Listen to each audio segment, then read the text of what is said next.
రీసెంట్గా స్వర్ణ ఖడ్గం తీసుకుంటే ఎన్ని లాంగ్వేజెస్లో కూడా ఆయన ఇవ్వగలిగారు.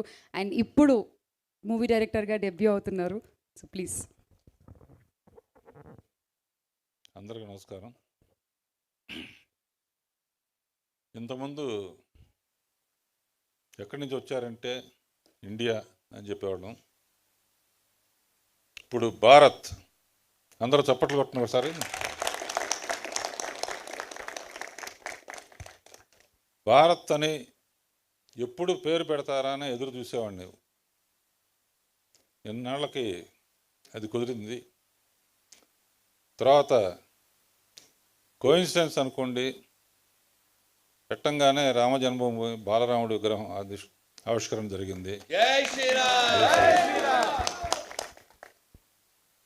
గూడూరు నారాయణ రెడ్డి గారు,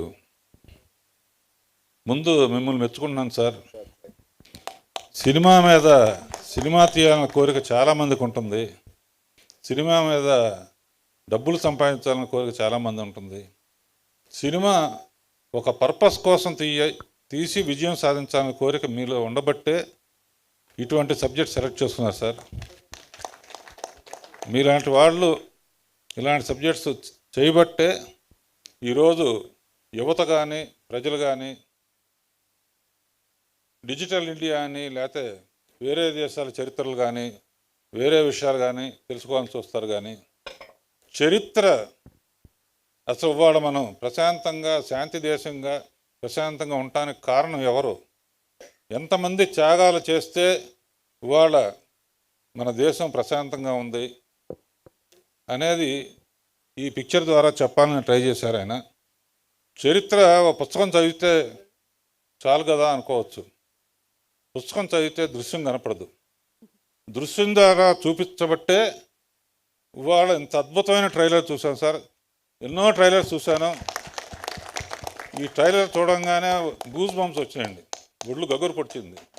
అంటే ఒక్కసారి నేను ఆ రోజుల్లో ఇలా ఉండేదా,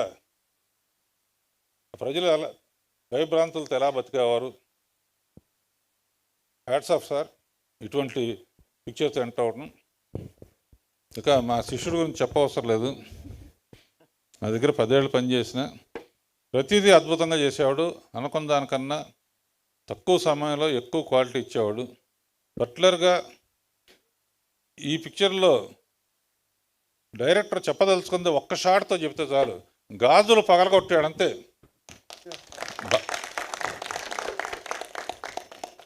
గాజులు పగలగొట్టడంతోనే టోటల్ అర్థమైపోయింది. కానీ వేరే ఏమైనా చేయొచ్చు, విగ్రహం కింద పడేయచ్చు, లేకపోతే ఇంకోటి చేయొచ్చు. గాజులు పగలగొట్టడంతో స్త్రీ శక్తి ఏమిటో అర్థమైంది. అందుకనే అనసూయని సెలెక్ట్ చేసుకున్నట్టున్నారు. అశోక్ తేజాని అతను తలుచుకుంటే, కళను తలుచుకుంటే అతను రక్తంతో రాస్తాడా? అందులో చరిత్ర అయితే మాత్రం డెఫినెట్గా రక్తంతో రాస్తాడు.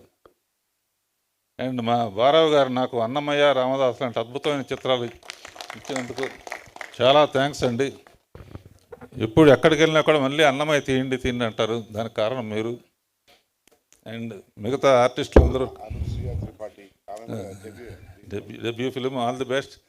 And cameraman Ramesh and Bheem music అసలు మకరంద్ దేశపాండే అండ్ ఇవాళ పటేల్ విగ్రహం అంత ఖర్చు పెట్టి చేయాల్సిన అవసరం ఏముందని కొంతమంది అనుకోవచ్చు. అసలు పటేల్ లేకపోతే మనం ఇవాళ ఇంత ప్రశాంతంగా ఉండేవాళ్ళం కాదని ఈ చిత్రం ద్వారా తెలుస్తుంది. తర్వాత మా గురువు గారు రాధామాధవ్ గారు, మనోహర్ దాస్ గారు, మీలాంటి వాళ్ళు ఉండబట్టే ఇంకా భారతీయత ఉందండి. మీకు ఎప్పుడు ఎటువంటి మంచి సబ్జెక్ట్స్ ఇచ్చినా భారత్ గారి ద్వారా కవర్ చేయండి. చాలామంది ఇలా తీయటానికి రెడీగా ఉన్నారు. అండ్ మిగతా టెక్నీషియన్స్, ఆర్టిస్టులు అందరూ కూడా శుభం కలగాలని. ఈ పిక్చరు ఒట్టి ఇండియాలో రిలీజ్ చేస్తానంటున్నారండి, అన్ని దేశాల్లో రిలీజ్ చేయండి. ఆల్ ఓవర్ వరల్డ్ తెలియాలి మన భారత్ విషయం ఏంటో వాళ్ళకి అర్థం అవ్వాలి. And all the best Narayana Reddy గారు. ఈ పిక్చర్ స్ఫూర్తితో ఇంకా మంచి మంచి చిత్రాలు తీయాలని కోరుకుంటూ సెలవు తీసుకుంటున్నాను.